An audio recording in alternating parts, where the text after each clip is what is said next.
नमस्कार। टुडे उत्तराखंड में आपका बहुत बहुत स्वागत है। मैं हूं गीतिका पांडे। हमारे प्यारे राज्य उत्तराखंड से जुड़ी हुई खबरों को जानने के लिए टुडे उत्तराखंड को सब्सक्राइब करें और उत्तराखंड के किस जिले से ये वीडियो देख रहे हैं कमेंट बॉक्स में हमें जरूर बताएं। पुष्कर सिंह धामी ने कहा, उत्तराखंड की तरह दूसरे राज्य भी लाएंगे यूसीसी। उत्तराखंड की तरह भाजपा शासित अन्य राज्य भी यूसीसी ला सकते हैं। उत्तराखंड का प्रस्तावित कानून दूसरे राज्यों के लिए एक मॉडल बन सकता है। उत्तराखंड के मुख्यमंत्री पुष्कर सिंह धामी ने दिल्ली में एक प्रेस वार्ता के दौरान ये कहा है। उत्तराखंड के मुख्यमंत्री पुष्कर सिंह धामी ने कहा कि समान नागरिक संहिता से प्रदेश के हर व्यक्ति को न्याय और समानता लागू हो सकेगी। उन्होंने कहा कि ड्राफ्ट पर किसी तरह की अफवाह फैलाना सही नहीं है। आज ही उन्हें ड्राफ्ट मिला है, इसका अध्ययन करने के बाद ही इसकी बातें विस्तृत रूप में सामने आ सकेंगी। उन्होंने कहा कि ये तय है कि जनता की भावनाओं को ध्यान में रखते हुए ही इसे लाया जाएगा। हनुमान चट्टी फूल चट्टी में दूसरे दिन खुला यमुनोत्री हाईवे, जोखिम भरी हो रही आवाजाही।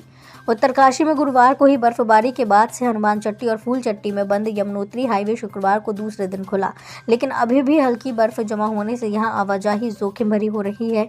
एनएच के ईई राजेश पंत ने बताया, हाईवे पर सुगम आवाजाही को लेकर मशीनें काम कर रही हैं।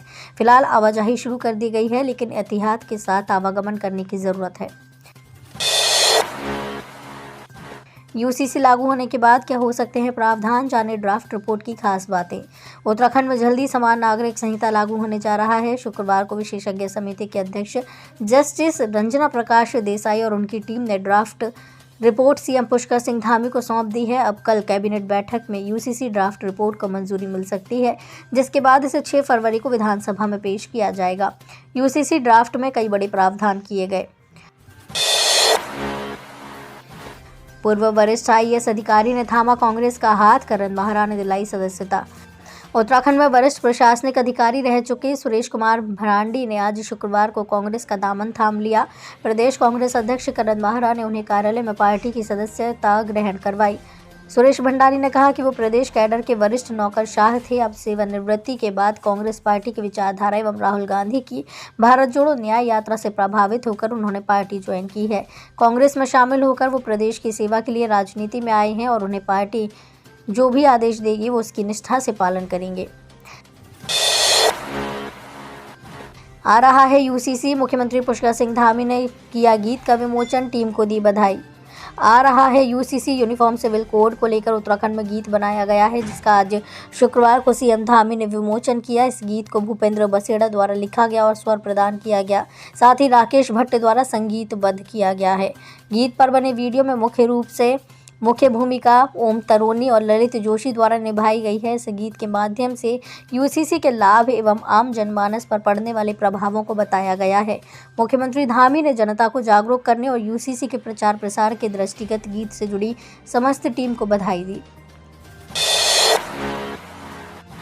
अब सरकारी छुट्टी के दिन भी जमा होंगे बिजली के बिल। इस तरह से करेंगे तो 1.5% की छूट भी मिलेगी। अब छुट्टी के दिन भी बिजली के बिल जमा होंगे। यूपीसीएल के प्रबंध निदेशक अनिल कुमार ने निर्देश दिए हैं कि उपभोक्ताओं की सुविधा के लिए विशेष शिविर लगाने के साथ ही सरकारी छुट्टी के दिन सभी कलेक्शन सेंटर खोले जाएं। अधिकारियों को राजस्व वसूली अभियान के दौरान अपने दफ्तरों में ही मौजूद रहने को कहा गया है। इस बार सत्र के दौरान विधानसभा भवन की रहेगी कड़ी सुरक्षा, अतिरिक्त बल की तैनाती, जाने क्या है वजह। आगामी 5 फरवरी को प्रस्तावित विधानसभा सत्र और सत्र में पेश होने वाले यूसीसी बिल के संभावित विरोध को देखते हुए विधानसभा भवन की सुरक्षा कड़ी रहेगी। इसके लिए पुलिस मुख्यालय ने कहा है कि जिले को अतिरिक्त पुलिस बल उपलब्ध करा दिया गया है। गर्भावस्था और प्रसव के दौरान मौत का होगा अनिवार्य डेथ ऑडिट, बोली सीएस, जल्द बनेगी एसओपी। मुख्य सचिव राधा रतूड़ी ने राज्य में गर्भवती महिलाओं की समस्याओं को शीर्ष प्राथमिकता पर लिया है। उन्होंने पहली बैठक में स्वास्थ्य विभाग और सभी जिलाधिकारियों के साथ गर्भवती महिलाओं की चुनौतियों और समस्याओं की समीक्षा की। निर्देश दिए, गर्भावस्था व प्रसव के दौरान होने वाली मौत का डेथ ऑडिट का सख्ती से पालन किया जाएगा। स्वास्थ्य विभाग में एएनएम के 391 पदों पर 13 फरवरी से होंगे आवेदन, बोर्ड ने जारी किया विज्ञापन। स्वास्थ्य विभाग में एएनएम की 391 पदों पर 13 फरवरी से ऑनलाइन आवेदन प्रक्रिया शुरू होगी। उत्तराखंड चिकित्सा सेवा चयन बोर्ड ने उक्त पदों के लिए विज्ञापन जारी कर दिया है। वर्षवार मेरिट के आधार पर जिलावार अभ्यर्थियों का चयन किया जाएगा। आवेदन करने की अंतिम तिथि 4 मार्च तक तय की गई है। उत्तराखंड चिकित्सा सेवा चयन बोर्ड के परीक्षा नियंत्रक प्रोफेसर विजय जुआल ने बताया कि स्वास्थ्य विभाग में एएनएम के 391 पदों पर सीधी भर्ती के लिए विज्ञप्ति जारी कर दी गई है। इसमें 299 पद अनारक्षित श्रेणी के हैं, जबकि 17 पद एससी, 11 पद एसटी, 26 पद अन्य पिछड़ा वर्ग और 38 पद आर्थिक रूप से कमजोर वर्ग के लिए निर्धारित किए गए हैं। मोदी सरकार के बजट में बढ़ी केंद्रीय करों में राज्य की हिस्सेदारी, उत्तराखंड को होंगे ये फायदे। केंद्रीय वित्त मंत्री निर्मला सीतारमण ने संसद में जो अंतरिम बजट पेश किया है, उससे राज्य के आर्थिक विकास को मदद मिलेगी। बजट में केंद्रीय करों में राज्यांश बढ़ाने का जो अनुमान लगाया गया, उससे राज्य को आगामी वित्तीय वर्ष में 2217 करोड़ रुपए अधिक मिलने की संभावना है। मुख्यमंत्री पुष्कर सिंह धामी के मुताबिक केंद्रीय बजट में किए गए प्रावधानों से राज्य के पर्यटन विकास को पंख लगेंगे और औद्योगिक निवेश की ग्राउंडिंग भी तेजी आएगी। भाजपा का हर लोकसभा सीट पर 5 लाख वोट जीतने का लक्ष्य, कार्यालय खोल चुनावी रणनीति का किया शंखनाद।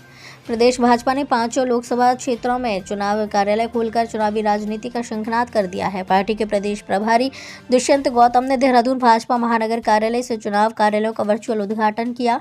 महानगर कार्यालय में टिहरी लोकसभा सीट का कार्यालय खोला गया। राजधानी के कोने कोने पर बन गए नशा तस्करों के हॉट स्पॉट, गांव और नदियों के किनारे बन रहे अड्डे। बीते 2 दशक में नशा तस्करों ने राजधानी के कोने कोने में बड़े हॉट स्पॉट बना लिए हैं। पुलिस की नजरों से बचकर इन क्षेत्रों में तस्कर अपने इस काले धंधे को पंख लगा रहे हैं।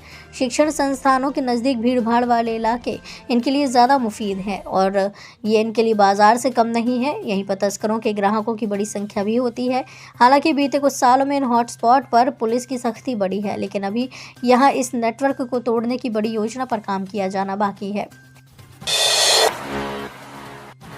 अब 2025 तक ही बनकर तैयार होगी सिलक्यारा सुरंग। बेहद सावधानी से बढ़ाए जा रहे हैं निर्माण की ओर कदम।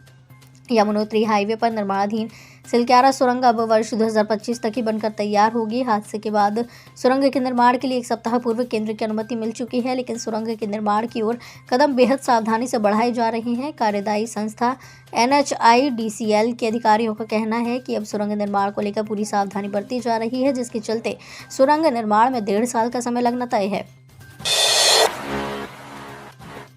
निजी विश्वविद्यालय की मनमानी पर सरकार की नकेल, जारी किया राज्य के प्राइवेट विश्वविद्यालय का अधिनियम। उत्तराखंड सरकार की ओर से निजी विश्वविद्यालयों के लिए अधिनियम 2023 की अधिसूचना जारी करने के बाद से अब राज्य के 22 निजी विश्वविद्यालय की मनमानियों पर अंकुश लगेगा। अम्ब्रेला एक्ट के बाद अब विश्वविद्यालय के फीस निर्धारण में न केवल राज्य सरकार का दखल होगा, बल्कि एक बार फीस निर्धारित होने पर 3 शैक्षणिक सत्र में बदलाव नहीं हो सकेगा। तो ये थी हमारे प्यारे राज्य उत्तराखंड से जुड़ी हुई कुछ खास और अहम खबरें। इसी तरह की लेटेस्ट अपडेट पाने के लिए अभी सब्सक्राइब करें टुडे उत्तराखंड चैनल को। धन्यवाद।